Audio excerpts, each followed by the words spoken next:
From TLDR News, this is your daily briefing for Monday, the 27th of June, 2022.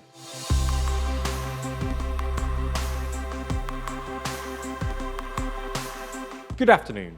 Today we'll be discussing some of the biggest stories, including the fallout from Roe vs Wade and the revival of Bromance. We'll also be answering today's big question: what does the Supreme Court's ruling actually mean more generally? As well as discussing whether or not 6 Tory MPs really are about to jump ship. But first, Macron and Johnson heal their rift. Over the weekend, members of the G7, 7 of the most advanced economies and the European Union, met in Schloss Elmau in their annual summit. As is common, the leaders met for bilateral talks, with all eyes turning to the potentially awkward meeting between the UK's Boris Johnson and France's Emmanuel Macron. For much of the war in Ukraine, the two have seemingly been talking past each other.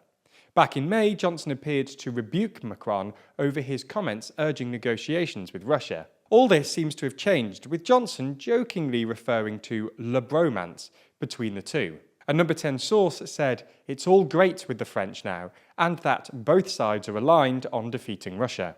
The two, however, avoided nearly every other contentious topic on the cards, including the likes of Channel crossings, the Northern Ireland Protocol, and the AUKUS Defence Pact. G7 leaders announced yesterday the details of a $600 billion global infrastructure initiative which appears to be aimed at countering China's own Belt and Road Initiative that has seen China increase its political and economic influence in emerging economies.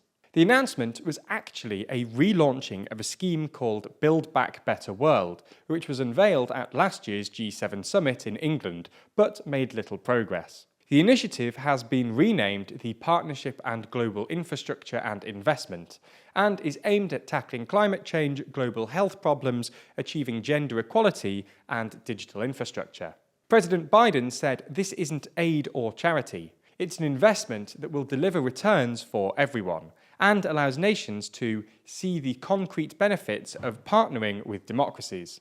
According to Politico, much of the funding appears aspirational and seems to fall short of its lofty goals. There's more on the way, but be sure to subscribe and ring the bell to make the daily briefing part of your daily routine. Or just search for us on your podcast app to listen along.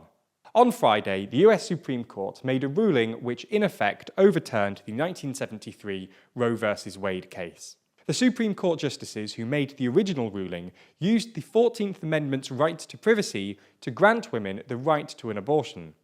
This took power away from individual states to make their own rules and punishments. Friday's 6-3 ruling, though, has reversed this and put power back into the hands of individual states. Justice Alito argued that Roe vs Wade was egregiously wrong from the start. Its reasoning was exceptionally weak, and the decision has damaging consequences. And far from bringing about a national settlement of the abortion issue, Roe and Casey have inflamed debate and deepened division. It's been suggested that around half the states in the US will now outlaw abortion. A number of states, including Missouri, Utah, and Oklahoma, have already implemented trigger bans to immediately ban the procedure following the ruling. The Commonwealth of Nations has admitted the former French colonies of Gabon and Togo as its 55th and 56th members, approving their membership applications on the last day of its summit in Rwanda. The West African countries are the first new members of the organisation since Rwanda joined in 2009. Both countries are French-speaking and have no historic links to the United Kingdom, but nevertheless have joined the English-speaking organisation headed by Queen Elizabeth II. Togo's foreign minister said the country's membership was motivated by the desire to expand its diplomatic, political, and economic network, as well as getting closer to the English-speaking world. The Commonwealth Charter includes a commitment to free and fair elections and democratic governance. However, both Togo and Gabon have been ruled by the same political dynasties for over half a century. Over the weekend, the Sunday Times splashed a story that the Prince of Wales had accepted a suitcase containing €1 million in cash from the former Prime Minister of Qatar, Sheikh Hamad bin Jassim bin Jabbar Al Thani, nicknamed HBJ. It was also revealed that the €1 million cash in a bag event wasn't a one-off either, but rather formed just one of 3 lots, totalling €3 million. Clarence House confirmed that the money was passed immediately to one of the Prince's charities, who carried out the appropriate covenants and assured us that all the correct processes were followed. The private bank, Coutts, was then asked to collect the case from Charles's London residence. There's no suggestion that anything about the payments was illegal. Nonetheless, the Charity Commission is looking into the matter.